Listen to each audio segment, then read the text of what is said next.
Hello! எல்லாரும் எப்படி இருக்கிறீங்க? இந்த வீடியோல நம்ம வந்து லியாவுக்கு ஒரு சூப்பரான பட்டு பாவாடை தைக்க போறோம். ஸோ அந்த ட்ரெஸ்ஸ வந்து எப்படி ஸ்டெப் பை ஸ்டெப் நம்ம வரையறதுலேருந்து, கட் பண்றதுலேருந்து, ஸ்டிச் பண்றதுன்னு எல்லாமே வந்து ஸ்டெப் பை ஸ்டெப் வந்து நம்ம பார்க்க போறோம். உங்களுக்கு டெய்லரிங் தெரிஞ்சிருக்கணும்னு அவசியமே கிடையாது. மிஷின் ஆப்பரேட் பண்ண தெரிஞ்சா மட்டுமே போதும். நீங்க வந்து சூப்பரான ஒரு பட்டு பாவாடை உங்களோட குழந்தைக்காக ஸ்டிச் பண்ணலாம். ஸோ வாங்க வீடியோக்குள்ள போகலாம். ஸோ இந்த வீடியோல நம்ம டைம் வேஸ்ட் பண்ண வேண்டாம். போன வீடியோல வந்து எப்படி நம்ம மெஷர்மெண்ட்ஸ் எடுக்கிறது அப்படின்றத பார்த்துருந்தோம். ஸோ ஒரு ட்ரெஸ் வந்து ஆல்ரெடி உங்ககிட்ட இருக்குது அப்படின்னா, அத வச்சு நீங்க எப்படி மெஷர்மெண்ட்ஸ் எடுக்கணும் அப்படின்றத நான் உங்களுக்கு அந்த வீடியோல தெளிவா சொல்லியிருப்பேன். நம்ம எப்படி வந்து மார்க் பண்ண போறோம், அத வந்து ஷீட்ல எப்படி மார்க் பண்ண போறோம் அப்படின்றத பார்க்க போறோம். இந்த பேட்டர்ன் ஷீட் ரொம்ப இம்பார்ட்டனா அப்படின்னு கேட்டா, கண்டிப்பா இது ரொம்ப இம்பார்ட்டன்ட். அண்ட் இது வந்து ரொம்ப உங்களுடைய வேலைய வந்து ஈஸி ஆக்கிடும் அப்படின்னு சொல்லலாம். ஸோ ஒரே ஒரு பேட்டர்ன் ஷீட் நீங்க ப்ராப்பரா வந்து மார்க் பண்ணி வச்சுட்டீங்க அப்படின்னா, துணியில வந்து தப்பா நம்ம மேபி கட் பண்ண சான்சஸ் இருக்கு. ஸோ அந்த துணியே ஸ்பாயிலா போயிடும். அதுக்கு பதிலா பேப்பர்ல நீங்க கட் பண்ணும்போது உங்களுக்கு வந்து நீங்க தப்பாவே கட் பண்ணீங்கன்னா கூட நமக்கு அது ஒரு பெரிய இம்பாக்ட் பண்ணாது. அண்ட் இந்த பேட்டர்ன் ஷீட் வந்து ஒன்ஸ் நீங்க கரெக்ட்டா டிரா பண்ணி வச்சிட்டீங்கன்னு வச்சுக்கோங்களேன், இத வச்சு நீங்க திரும்ப திரும்ப எத்தன ட்ரெஸ் வேணா நீங்க ஸ்டிச் பண்ணிக்கலாம். அதனால கண்டிப்பா இந்த பேட்டர்ன் ஷீட் அப்படின்றது ரொம்ப இம்பார்ட்டன்ட். இந்த மாதிரி நீங்க சார்ட் கூட கட் பண்ணி வச்சுட்டு நியூஸ் பேப்பர்ல கூட நீங்க வந்து கட் பண்ணலாம். நான் சொல்றேன். ஸோ இப்போ நமக்கு வந்து தேவையான மெஷர்மெண்ட்ஸ் நம்ம கையில இருக்கு. அண்ட் இந்த வீடியோல வந்து உங்களுக்கு தெளிவா ஏதாவது விஷயம் தெரியல அப்படின்னா, கமெண்ட்ஸ் மூலமா நீங்க கேளுங்க. கண்டிப்பா நான் வந்து அடுத்த வீடியோல அத வந்து உங்களுக்கு கிளாரிஃபை பண்ணுவேன். மத்த YouTube வீடியோ பார்த்து நான் கத்துக்கலாமே, எதுக்காக இந்த வீடியோஸ் நீங்க பார்க்கணும் அப்படின்னு நினைச்சீங்கன்னா, ரொம்ப ரொம்ப எனக்கு ஒண்ணுமே தெரியாது. நான் வந்து ரொம்ப பிகினர்ங்க அப்படின்னு சொல்றவங்களுக்கும், ஒரு சூப்பரா ஒரு ட்ரெஸ் வந்து ஸ்டிச் பண்ண முடியுன்றதுக்காக தான் நான் இந்த வீடியோவே வந்து போடுறேன். ஸோ நான் வந்து ப்ரொஃபஷனலா ஒரு டெய்லரிங் கோர்ஸ் எடுக்கலங்க. எனக்கு தெரிஞ்ச விஷயத்த நான் உங்களுக்கு சொல்லி தரேன். அவ்வளோதான். ஸோ இதுல உங்களுக்கு ஏதாவது டவுட் இருந்ததுன்னா, நீங்க அத கமெண்ட்ஸ் மூலமா கேளுங்க. கண்டிப்பா நம்ம அடுத்த வீடியோல வந்து அத எனக்கு தெரிஞ்ச அளவு நான் அத வந்து கிளாரிஃபை பண்றேன். இப்போ நம்ம வந்து இந்த ட்ரெஸ் தைக்க போறதுல 2 பார்ட்டா பிரிக்க போறோம். முதல்ல இந்த ட்ரெஸ்ஸ. ஸோ ஃபர்ஸ்ட் பார்ட் பார்த்தீங்கன்னா, இந்த மேல இருக்கக்கூடிய இந்த பார்ட். இது வரைக்கும் பார்த்தீங்களா? ஸோ இதுதான் வந்து ஃபர்ஸ்ட் பார்ட்டு. இது வந்து செகண்ட் பார்ட்டு. ஸோ இந்த ஃபர்ஸ்ட் பார்ட்டுக்கான மெஷர்மெண்ட்ஸ் வந்து நம்ம நேத்து பார்த்துருக்கோம். இப்ப இத தான் வந்து ஃபர்ஸ்ட் பேப்பர்ல நம்ம டிரா பண்ண போறோம். இதுல ஜெனரலா வந்து போட்டிருக்கேன். இது ஷோல்டர் சைஸ் நமக்கு தேவைப்படும். அப்புறம் நெக் டெப்த் தேவைப்படும். Waste length, chest size, waste size, அப்புறம் வந்து ஃபுல் லென்த். ஸோ இதெல்லாம் என்னென்னன்னு முதல்ல நீங்க வந்து எழுதி வச்சுக்கோங்க. ஸோ ஃபர்ஸ்ட் ஷோல்டரோட அளவு பார்த்தீங்கன்னா, நான் 8 வைக்க போறேன். ஸோ வந்து 8 இன்ச்சஸ். செஸ்ட், வேஸ்ட் இது 2மே பார்த்தீங்கன்னா, நமக்கு 11 இன்ச்சஸ் இருக்கு. நான் இப்போ அதே சைஸ் தான் வைக்க போறேன். நெக் டெப்த் பார்த்தீங்கன்னா, நமக்கு வந்துட்டு 2.5 தான் எனக்கு தேவை. பிளஸ் ஹாஃப் வந்து ஸ்டிச்சிங்க்கு அது ஓகே. அது நம்ம லாஸ்ட் பார்த்துக்கலாம். வெய்ஸ்ட் லென்த் எக்ஸாக்ட்டா இப்போ நமக்கு என்ன அளவு தேவையோ அத மட்டும் தான் நம்ம நோட் பண்றோம். ஸோ வெய்ஸ்ட் லென்த் பார்த்தீங்கன்னா 7.25 இருந்தது. எக்ஸ்ட்ரா ஏன்னா கொஞ்சம் சீக்கிரமா வளர்ந்துரலாம். நான் வந்து இப்போ ப்ராப்பரா உங்களுக்கு புரியும். அண்ட் இந்த மெஷர்மெண்ட்ஸ்ல பெரிய சேஞ்சஸ் இருக்கா? ஸோ நான் வந்து 7.5 வைக்கிறேன். ஓகேவா? ஸோ ஃபுல் லென்த் பார்த்தீங்கன்னா, நான் 23 எனக்கு தேவை. நேத்து நம்ம மெஷர்மெண்ட்ஸ் எடுத்தோம் இல்லையா? ஸோ அது பார்த்தீங்கன்னா 20.5 இருந்தது. எனக்கு இப்போ வந்து ஃபுல் லென்த் 23 தேவை. ஸோ இதுதான் எனக்கு தேவையானது. செஸ்ட் அண்ட் வெய்ஸ்ட் 2மே வந்து 11 இன்ச்சஸ் தான். இதுல ஏதாவது மெஷர்மெண்ட் விட்டு போயிருக்கா அப்படின்னு பார்த்தீங்கன்னா, எஸ். இந்த இடம் இருக்குல்ல, இப்போ நெக் வந்து இப்படி இருக்கும். இது ஷோல்டர். இங்க இருந்து இங்க வர. ஸோ இது வந்து ஷோல்டர் நமக்கு நம்ம எடுத்த அளவு பார்த்தீங்கன்னா, சென்டரா வச்சு இங்க இருந்து இது எவ்வளோ தூரம் இருக்கு. இல்லைன்னா ஓவரால் பார்த்தீங்கன்னா, இது 8 இன்ச். ஸோ நம்ம துணிய ஃபோல்ட் பண்ணி எடுக்கிறதுனால, இதுல இருந்து தான் கனெக்ட் பண்ணுவோம். பாதியா ஸோ 4 இன்ச்சஸ் வரும். ஸோ இந்த 4ல எனக்கு இங்க எவ்வளோத்துக்கு துணி இருக்கணும், எவ்வளோ தூரத்துக்கு நெக் அங்க வரும் அப்படின்ற டிஸ்டன்ஸ் இருக்கு இல்லையா? இது வந்து எனக்கு 1.75 டிஸ்டன்ஸ் வந்து எனக்கு வேணும். ஸோ எனக்கு இதுல ஃபேப்ரிக்கோடைய லென்த் பார்த்தீங்கன்னா 1.25 இருக்கு. இங்க இருந்து இதுவரை வந்து எனக்கு 1.25 இருக்கு. ஸோ இப்போ நமக்கு வந்து என்னன்னா, இந்த மேல இருக்கக்கூடிய இந்த பாடி பார்ட்ட மட்டும் தான் இப்போ நம்ம வந்து ரெடி பண்ண போறோம். அதுக்கு வந்து ஒரு ஷீட் எடுத்துக்கோங்க. இது வந்து ரெடிமேடா இருக்கிற ஷீட்டு. ஸோ வந்து கார்னர்ஸ் எல்லாமே எக்ஸாக்ட்டா இருக்கும். இப்போ நீங்க வந்து பேப்பர்ல கட் பண்றீங்கன்னா, ப்ராப்பரா பார்த்து ஒரு கோடு போட்டுட்டு, அதுக்கப்புறமா வந்து கட் பண்ணுங்க. எப்படி கோடு போடணும்னா இப்படி ஈக்குவலாக நீங்கள் மேலே இருந்து ஒரு கோடு போட்டு வச்சுக்கோங்க. ஓகேவா? இந்த கோட்டில் இருந்து தான் உங்களுடைய மெஷர்மெண்ட்ஸ் வந்து நீங்கள் ஸ்டார்ட் பண்ணணும். அப்போ தான் வந்து ப்ராப்பராக இருக்கும். இல்லைன்னா கூட குறைய ஆகிடும், மெஷர்மெண்ட்ஸ் தப்பாக வரும். அதை வச்சு நீங்கள் துணியை கட் பண்ணுவீங்க, துணி தப்பாகும். ஐயோ ஏதோ ஒன்று தப்பாக இருக்கே அப்படின்னு சொல்லி நீங்கள் நினைப்பீங்க. அதனால ப்ராப்பராக அந்த மேலே வந்து ஒரு லைன் போட்டுட்டு அதுக்கப்புறம் ஸ்டார்ட் பண்ணுங்க. சரியா? ஷோல்டர் எவ்வளோ தூரத்தில் வைக்கணும் அப்படிங்கிறத நம்ம மார்க் பண்ணிக்கலாம். ஷோல்டர் வந்து 8 இன்ச்சஸ் எனக்கு இருக்கணும். 8 வந்து ஃபுல் லென்த்து, ஷோல்டரோட ஃபுல் லென்த்து. அப்போ இப்போ நம்ம வந்து பாதியாக இப்போ துணியை வந்து ஃபோல்டு பண்ணியிருக்கோம் அப்படின்னு நீங்கள் நினச்சிக்கோங்க. ஸோ வந்து பாதியாக வச்சு தான் நம்ம பேட்டர்ன் ரெடி பண்ணுவோம். ஸோ இது வந்து 8ல் பாதி 4 இன்ச்சஸ் நான் வந்து வச்சுருக்கேன். கொஞ்சம் தூரம் தள்ளி ஒரு 4 இன்ச்சில் ஒரு கோடு போட்டுக்கோங்க. ஒரு பாயிண்ட்டோ கோடோ என்னமோ ஒன்று. இப்படி 4 இன்ச்சுக்கு கொஞ்சம் கொஞ்சம் கேப் தள்ளி 4 இன்ச் 4 இன்ச்சாக வச்சுக்கோங்க. வச்சுட்டு இதில் இருந்து இங்கே இதை எல்லா பாயிண்ட்ஸையும் கனெக்ட் பண்ணுற மாதிரி லேசாக உங்களுக்கு தெரியணுங்கிறதுக்காக ஒரு கோடு போட்டுக்கோங்க. எதனால் அப்படின்னா இப்போ இங்கே நீங்கள் 4 இன்ச்சு வைப்பீங்க. இந்த 4 இன்ச்சு நீங்கள் இங்கே தள்ளி வைக்கும்போது மேபி நான் இப்படி கொஞ்சம் க்ராஸாக வச்சுட்டேன்னு வச்சுக்கோங்க. வச்சு இங்கே வந்து 4 இன்ச் அப்படின்னு நான் மார்க் பண்ணுறேன். இல்லைன்னா இப்படி கொஞ்சம் கொஞ்சம் க்ராஸ் ஆகிறதுக்கு வாய்ப்பு இருக்குது. ஸோ அப்படி வைக்கும்போது மேபி அந்த மெஷர்மெண்ட்ஸ் வந்து சேஞ்ச் ஆகலாம். எல்லாமே கொஞ்சம் கொஞ்சம் கொஞ்சம் கொஞ்சமாக வந்து சேஞ்ச் ஆகி ஃபைனல் அவுட்புட்டில் மிஸ்டேக்ஸ் வரலாம். அதனால ப்ராப்பராக 4 இன்ச்சுக்கு நம்ம வந்து ஒரு கோடு போட்டு வச்சிட்டோம். இதில் எனக்கு தெரியாது, நான் இப்போ தான் ரொம்ப ஸ்டார்டிங் அப்படின்றவங்களுக்கு தான் இது. எனக்கு பார்த்தாலே வந்து தெரியுங்க, நான் கரெக்டாக பண்ணிடுவேன் அப்படின்ற மாதிரி இருக்கிறவங்களுக்கு இதெல்லாம் வந்து பெருசாக தேவைப்படாது. அடுத்தது ஷோல்டர் நமக்கு ரெடி ஆயிடுச்சு. ஷோல்டரில் இருந்து அடுத்து நம்ம எங்கே பண்ணுவோம்? இந்த ட்ரெஸ் வந்து இங்கே ஜாயின் ஆகுது. அப்போ இது வந்து செஸ்ட் லைனு. அப்போ இந்த லைன் வந்து எவ்வளோ டிஸ்டன்ஸில் இருக்கணும் அப்படின்னு பார்த்தீங்கன்னா, இங்கேருந்து இந்த லைன் வந்து எனக்கு எவ்வளோ டிஸ்டன்ஸில் வேணும்னா அதுதான் நம்ம மார்க் பண்ண ஆம்ஹோல் லைன். நமக்கு ஆம்ஹோல் லைன் வந்து 4 இன்ச்சஸ் இருந்தது. ஸோ இதுலையும் நம்ம 4 இன்ச் மார்க் பண்ணிக்கிறோம். இது எல்லாமே வந்து ரொம்ப லேசாக உங்களுக்கு தெரியணுன்றதுக்காக நீங்கள் பென்சில் வச்சு பண்ண போகிறீங்க. அடுத்தது இப்போ செஸ்ட் லைன் வந்து நம்ம மார்க் பண்ண போகிறோம். செஸ்ட் வேல்யூ வந்து என்னவா இருந்தது அப்படின்னா 11 இருந்தது. உங்களுக்கு பாதி ட்ரெஸ்ஸோ வச்சு தான் நம்ம மெஷர்மெண்ட்ஸ் எடுத்தோம். இப்போ அதுலேயும் பாதி எடுக்க போகிறோம். ஸோ ஓவரால் பார்த்தீங்கன்னா 11 இன்ச்சஸ் நமக்கு இருந்தது. அதை 2ஆக டிவைட் பண்ணோம் அப்படின்னா 5.5 தான் நமக்கு செஸ்ட் அண்ட் வெயிஸ்ட் லைன் வந்து இருக்கணும். ஸோ இந்த வேல்யூ சேம் இதே மாதிரி இங்கே வெயிஸ்ட்டும் வந்து 5.5 தான் வச்சோம். இப்போ வெயிஸ்ட் வந்து நான் எங்கே மார்க் பண்ணுறது? எனக்கு 5.5ல் வேணும்னு தெரிஞ்சிச்சு. பட் எங்கே மார்க் பண்ணுறதுன்னு எனக்கு தெரியாது. அப்போ நான் அதை எங்கே மார்க் பண்ணணும்னா நம்ம எடுத்தோம், ஞாபகம் இருக்கா? ஷோல்டரில் இருந்து வெயிஸ்ட் லைன் இங்கே வந்து எங்கே அந்த ஸ்கர்ட் ஜாயின் ஆகுதோ அந்த இடத்துல நம்ம வந்து மென்ஷன் பண்ணோம். ஸோ நான் வந்து 7.25 தான் என்னோட ட்ரெஸ்ஸில் இருந்தது. இப்போ நான் 7.5ஆக அதை நான் மாற்றிருக்கேன். ஸோ அந்த 7.5ல் ஒரு டாட் வச்சுக்கோங்க. இது எந்த லைன் உங்களுக்கு தெரியுதா? மேலேருந்து நம்ம அந்த ஷோல்டருக்காக நம்ம மார்க் பண்ண லைன் 4 இன்ச்சஸ் அப்படிங்கிறதுலேருந்து மார்க் பண்ணி கீழே வரை இழுத்துருந்தோம். அந்த லைனே தான் நான் வந்து இன்னும் இழுக்கிறேன். நீங்கள் இல்லை நமக்கு ஷோல்டர் மேபி 5 வரலாம், ஸோ நான் 5லேருந்து எடுத்துக்கலாமா அப்படின்னு கேட்டால் தாராளமாக எடுத்துக்கலாம். எதுக்காக இது நம்ம மார்க் பண்ணுறோம் அப்படின்னா இப்போ வந்து நமக்கு ஸ்ட்ரைட்டாக ஒரு லைன் வேணும், அதுக்காக தான். ஸோ இப்போ நான் வந்து 7.5ல் இங்கே ஒரு மார்க் பண்ணியிருக்கேன். இதுவும் நம்மளோட ரெஃபரன்ஸ்க்காக நம்ம ஒரு லைன் போடுறோம். ஓகே, எது உங்களுடைய ஃபைனல் மெஷர்மெண்ட்டோ அதை மட்டும் நீங்கள் டார்க் ஸ்கெட்சையோ இல்லைன்னா வந்து ஒரு மார்க்கரோ வச்சு மார்க் பண்ணிக்கோங்க. ஸோ 5.5ல் வந்து ஒரு மார்க் பண்ணிக்கோங்க. அண்ட் இங்கே செஸ்ட் லைனும் நமக்கு 5.5, அதுலேயும் ஒரு மார்க் பண்ணிக்கோங்க. இன்னொன்று, இந்த ட்ரெஸ்ஸை எடுத்து பார்த்தீங்கன்னா இப்போ இதில் நம்ம ஷோல்டரை மார்க் பண்ணியாச்சு. இங்கேருந்து இந்த கர்வ் வரைய போகிறோம். இப்போ இந்த கர்வ் வந்து எப்படி வரையணும் அப்படின்னா இது ரெண்டுத்துக்கும் மிட் பாயிண்ட் பார்த்துக்கோங்க.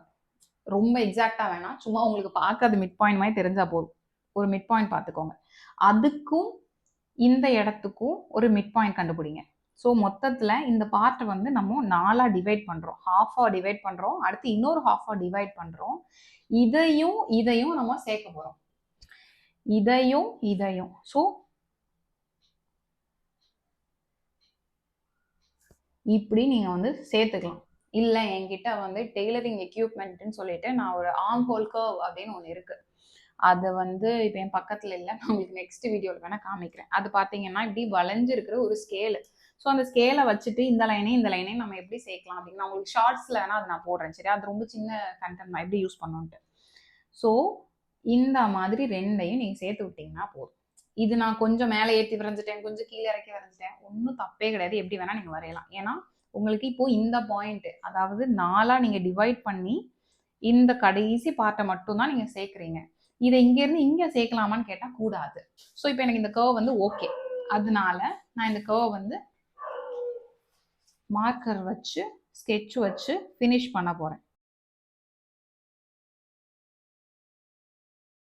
எனக்கு இந்த இடம் ஃபைனலாக நான் வந்து வரைஞ்சிருக்கிறேன்.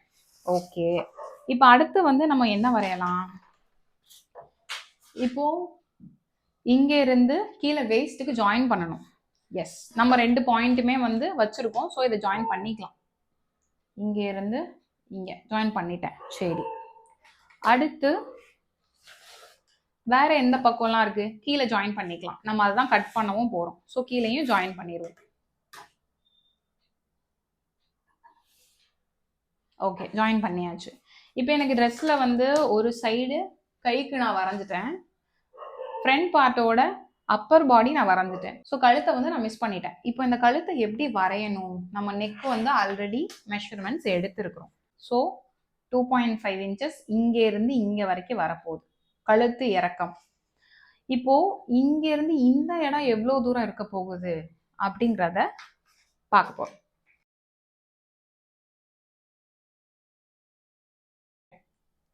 கழுத்தோட இறக்கம் ஸோ 2.5. ஸோ 2.5ல் மறுபடியும் ஒரு மார்க் வைக்கிறேன், வச்சுட்டு இந்த கோடை இப்படி இழுத்து விட்டுருங்க. இப்படி கூட இழுத்து விட்டுக்கோங்க, ஒன்றும் பிரச்சனை இல்லை. பிகாஸ் இதை நம்மளோட ரெஃபரன்ஸ்க்காக கோடு போடுறோம், அதனால் இப்படி கூட இழுத்துக்கோங்க. அடுத்து ஷோல்டர். ஸோ எங்கேருந்து என் கழுத்தோட அகலம் ஆரம்பிக்கு அப்படின்ற ஒரு விஷயம் இருக்குது. ஸோ என்னோட ஃபேப்ரிக்கோடைய லென்த் பார்த்தீங்கன்னா 1.25 இருக்குது. இப்போ நான் இங்கே 1.25 வைக்க போகிறேன். ஸோ இங்கேருந்து இங்கே 1.25 நான் ஒரு மார்க் பண்ணுறேன். இப்போ எனக்கு ஃபேப்ரிக் 2 பக்கமுமே வந்து துணி இருக்கணும் இல்லையா, மடித்து தைக்கணும் இல்லையா? ஸோ இங்கேயும் ஒரு தையல் உள்ளே போகுது, இங்கேயும் ஃபினிஷிங்காக ஒரு தையல் உள்ளே போகும். அப்போ இங்கே எனக்கு எக்ஸ்ட்ரா துணி இருந்தால் தானே கரெக்டாக இருக்கும். ஸோ அதுக்காக இங்கே ஒரு 1/2 இன்ச், இன்கேஸ் நான் வந்து இப்போ தான் ஃபர்ஸ்ட் டைம் தைக்கிறேன் அப்படின்னா 1/2 இன்ச் வச்சுக்கோங்க. இல்லை எனக்கு வந்து நான் ஓரளவு தைச்சிருக்கேன், எனக்கு வந்து நான் மேனேஜ் பண்ணியிருக்கேன், என்னால் 1/4 இன்ச்சில் கரெக்டாக தைக்க முடியும்னு தோணுச்சுன்னா 1/4 இன்ச் வச்சுக்கோங்க. ஸோ இப்போ நான் 1/4 இன்ச் வைக்கிறேன், சரியா? வச்சுட்டு அப்போது இங்கேருந்து இப்போ எவ்வளோ தூரம் இருக்குது? 1/4 இன்ச்சுன்னு பார்த்தீங்கன்னா 2 இன்ச் டிஸ்டன்ஸ் இருக்குது. நீங்கள் 1/2 இன்ச் வச்சுருந்தீங்கன்னா 1.25 இன்ச் டிஸ்டன்ஸ் இருக்கும். அதே அளவை இந்த லைனில் மார்க் பண்ணிக்கோங்க. ஸோ எனக்கு இங்கே 2 இன்ச் டிஸ்டன்ஸ் இருக்குது. ஸோ 2 இன்ச்சில் நான் ஒரு மார்க் பண்ணிக்கிறேன். பண்ணிவிட்டு இப்போ நான் வந்து இங்கே ஒரு பாக்ஸ் வரைய போகிறேன். எதுக்காகனா கழுத்து டிசைன் நம்ம கொடுக்கணும்ல, வட்ட கழுத்தோ சதுர கழுத்தோ என்ன டிசைன் உங்களுக்கு வேணுமோ அதை நம்ம கொடுக்கணும். ஸோ இப்படி வரைஞ்சிட்டு இப்போ நான் ஃபைனலாக வந்து வரையணும், என்ன பேட்டர்ன் எனக்கு வேணுமோ அது. இப்போ நான் வந்து ஒரு ஸ்டார் டிசைன் கொடுக்கணும், ரவுண்டு கொடுக்கணும், இது என்ன தோணுதோ அதை நீங்கள் வரைஞ்சிக்கோங்க. நான் இங்கே ரவுண்டு தான் கொடுக்க போகிறேன்.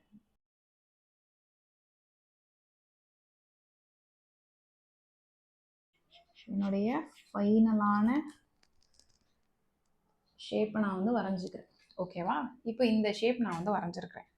வரைஞ்சிட்டு இப்போது நமக்கு எல்லா மெஷர்மெண்ட்ஸுமே ரெடி ஆகிடுச்சு. இங்கே இங்கே இங்கே எல்லா பக்கமும் நம்ம வந்து ஃபினிஷ் பண்ணிட்டோம். இதுலேருந்து இதுவரை அந்த ட்ரெஸ் எவ்வளோ அளவு இருந்ததோ அதை நம்ம அப்படியே எக்ஸாக்டாக வரைஞ்சிருக்கோம். அப்போ 2 பக்கமும் நம்ம இப்படியே கட் பண்ணிட்டோம்னா ஸ்டிச் பண்ணணும் இல்லையா? அப்போ இங்கே 2 ஜாயின் ஆகும்போது இன்னொரு 1 இன்ச்சோ 1/2 இன்ச்சோ குறைஞ்சி போயிடும். அப்புறம் எப்படி கரெக்டாக வரும்? ஸோ இப்போனா நீங்கள் எங்கெங்கெல்லாம் உங்களுக்கு வந்து சீம் அலவன்ஸ், நீங்கள் தைக்கிறதுக்கு ஒரு துணி விடுவீங்கல்ல, அந்த துணி எங்கெல்லாம் விடுறீங்களோ அது எல்லாமே வந்து உங்களுக்கு சீம் அலவன்ஸ் தான். இங்கே மட்டும் நம்ம நெக்குக்கு விட்டுட்டோம் ஆல்ரெடி, ஏன்னா நெக்கு இங்கே தான் இவ்வளோ தான் இருந்தது, நம்ம அதுக்கு ஒரு 1/4 இன்ச் எக்ஸ்ட்ராவாக விட்டு வச்சுருக்கோம். ஸோ இப்போ இங்கே வந்து நம்ம ஒரு துணி அட்டாச் பண்ண போகிறோம். இங்கேயும் நம்ம 2 துணியை வந்து சேர்த்து தைக்க போகிறோம். அதனால இங்கே விட போகிறோம், இங்கே விட போகிறோம், இங்கே விட போகிறோம். எல்லா பக்கமே வந்து சீம் அலவன்ஸ் நம்ம விட போகிறோம். 1.5 இன்ச் நான் விட போகிறேன். ஸோ 1.5ல் நான் வந்து மார்க் பண்ணிக்கிறேன்.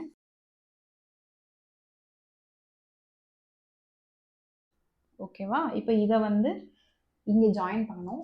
ஆக்சுவலாக அப்படி டைரெக்டாக ஜாயின் பண்ணக்கூடாது. இந்த பக்கம் இன்னொரு தையல் நம்ம இன்னொரு கொஞ்சம் துணி விட போகிறோம். ஏன்னா இங்கேயும் வந்து நம்ம மடித்து அடிக்க போகிறோம் இல்லையா கை. ஸோ கை சைடு ஒரு 1/2 இன்ச்சு நீங்கள் வந்து விட போகிறீங்க அப்படின்னா மொத்தமாகவே நீங்கள் 1/2 இன்ச்சு விடும். இங்கே வரைக்கும் விட்டுறீங்க. இப்போ நீங்கள் இதை கட் பண்ணிட்டீங்க. கட் பண்ணிவிட்டு அதுக்கப்புறம் இந்த துணியை விட்டிங்கன்னு வச்சுக்கோங்க, அதோடைய மெஷர்மெண்ட்ஸ் வந்து கண்டிப்பாக மாறி போயிடும். இதோ இங்கே கட் ஆகிடும். அப்போ இங்கே உள்ள தையல் எப்படி, இங்கே உள்ள துணி எப்படி இங்கே வரைக்கும் சேரும்? அதனால் மார்க் பண்ணும்போதே எவ்வளோ வேணுமோ அவ்வளோ நான் வந்து விடுறேன். ஸோ இவ்வளோ துணி எனக்கு தேவை.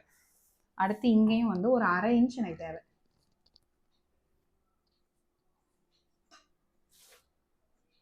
ஓகேவா?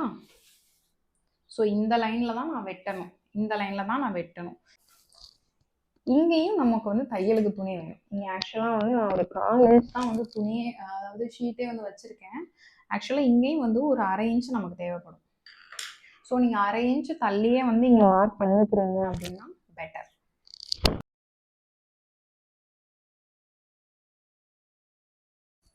ஓகே, இங்கே வந்து இதில் கட் பண்ணிடாதீங்க. இதுதான் நம்மளுடைய ஃபைனல் லைன். ஸோ இங்கே மட்டும் எக்ஸ்ட்ரா ஒரு 1/4 இன்ச் வேணும். ஏன்னா நான் வந்து ஆல்ரெடி 1/4 இன்ச் விட்டுருக்கேன். நீங்கள் எக்ஸ்ட்ரா இங்கே ஒரு 1/4 இன்ச் விட்டுக்கோங்க. ஏன்னா இந்த மாதிரியே வந்து இங்கேயும் நீங்கள் எக்ஸ்ட்ரா துணி கொடுக்க போகிறீங்க. ஸோ ஓவரால் பார்த்தா இந்த கட்லேருந்து ஒரு 1/2 இன்ச் உங்களுக்கு வந்து இருக்கணும். இப்போ நம்ம என்ன பண்ண போகிறோம்னா இதை இப்படியே கட் பண்ண போகிறோம்.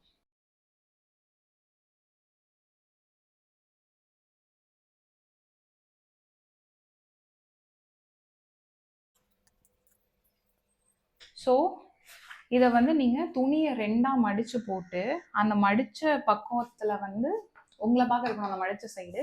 அதுக்கு மேலே எக்ஸாக்டாக இந்த ஷீட்டை வச்சு இப்படியே மார்க் பண்ணிட்டு கட் பண்ணிட்டீங்கன்னா அவ்வளோதான். அப்போ நீங்கள் துணியை விரித்து பார்க்கும்போது இந்த சைடு உங்களுக்கு அதோடைய இன்னொரு பக்கம் வந்துடும். ஸோ ஈக்குவலாக இருக்கும். சரியா? இப்போ பேக் பார்ட் எப்படி வரையணும் அப்படின்னு பார்த்தீங்கன்னா அது ரொம்ப ஈஸி. இது இப்படியே ஒரு சார்ட் மேலே வச்சுக்கோங்க. வச்சுட்டு இதில் என்ன அளவு இருக்கோ அதில் அப்படியே ஒரு லைன் வரைங்க.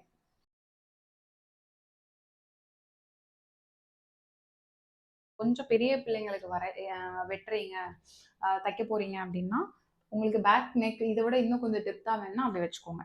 இப்போ ஷோல்டரில் மட்டும் எக்ஸ்ட்ராவாக ஒரு 1/4 இன்ச் கொடுத்துருங்க. ஏன்னா ஃப்ரண்ட்டில் வந்து நம்ம கொடுக்கணும்னு சொல்லியிருந்தோம் இல்லையா ஸ்டிச்சிங்காக. அதை வந்து நான் பேக்கில் ஆட் பண்ணியே தான் கட் பண்ண போகிறேன். ஸோ ஃப்ரண்ட்டில் மட்டும் எக்ஸ்ட்ரா 1/4 இன்ச் வைக்கணும்னு ஞாபகம் வச்சுக்கோங்க.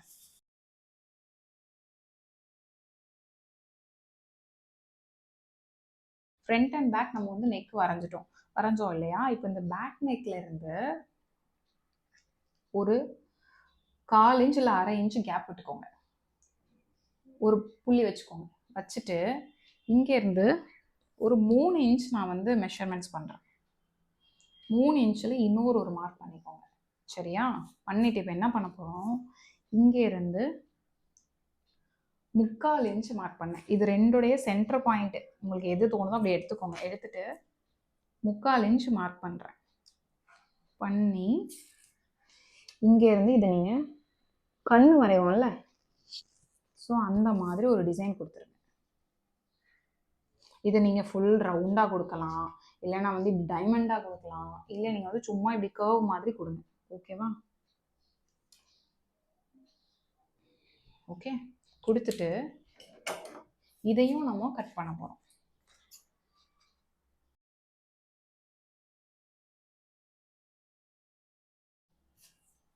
ஓகேவா? இதை இப்போ இப்படியே துணி மேலே வச்சு நீங்கள் வந்து மார்க் பண்ண போகிறீங்க.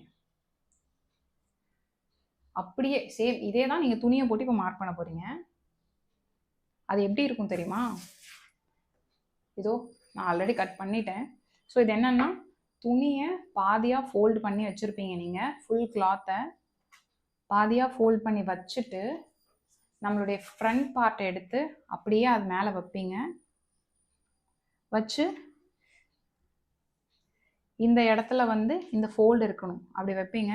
வச்சு உங்களுக்கு தேவையான அளவு எப்படி வருதோ அந்த அளவில் வந்து அப்படியே போட்டு நீங்கள் கட் பண்ணிப்பீங்க. நான் 1/4 இன்ச் எக்ஸ்ட்ரா ஆட் பண்ணணும்னு சொன்னால அதை நான் இங்கே சேர்த்து கட் பண்ணியிருக்கேன். ஓகேவா? ஏன்னா இந்த இடத்துல வந்து நம்ம ரோப் அட்டாச் பண்ண போகிறோம். ஓகேவா? ஸோ அட்டாச் பண்ணிட்டு பார்த்தீங்கன்னா உங்களுக்கு சேம் இதே மாதிரி வந்துடும். பார்த்தீங்கன்னா உங்களுக்கு சேம் இதே மாதிரி வந்துடும். இது வந்து இந்த இடத்துல நீங்கள் டைப் பண்ணிக்கலாம்.